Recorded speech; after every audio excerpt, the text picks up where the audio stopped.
आज का पहला पाठ रोमियो के नाम संत पौलुस का पत्र, अध्याय 6, पद संख्या 19 से 23। अब पाप से मुक्त होकर आप ईश्वर के दास बन गए। मैं आपकी मानवीय दुर्बलता के कारण साधारण मानव जीवन का उदाहरण दे रहा हूँ।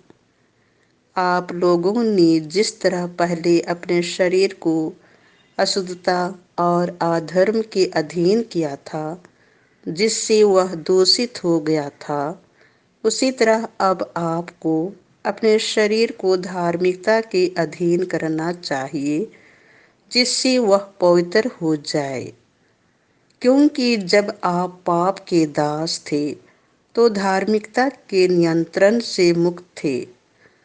उस समय आपको उन कर्मों से क्या लाभ हुआ, जिसके कारण अब आपको लज्जा होती है? क्योंकि उनका परिणाम मृत्यु है। किंतु अब पाप से मुक्त होकर आप ईश्वर के दास बन गए और पवित्रता का फल उत्पन्न कर रहे हैं, जिसका परिणाम है अनंत जीवन। क्योंकि पाप का वेतन मृत्यु है, किंतु ईश्वर का वरदान है हमारे प्रभु यीशु मसीह में अनंत जीवन। यह प्रभु की वाणी है।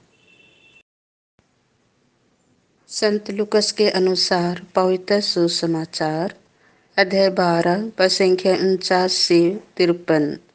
मैं शांति लेकर नहीं आया हूँ।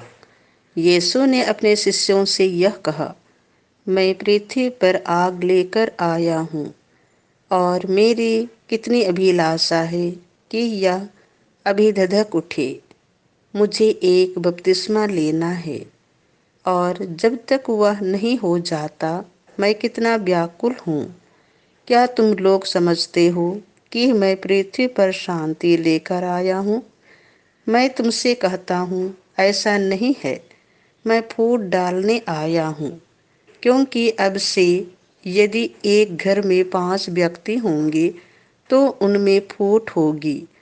3 2 के विरुद्ध होंगे, और 2 3 के विरुद्ध।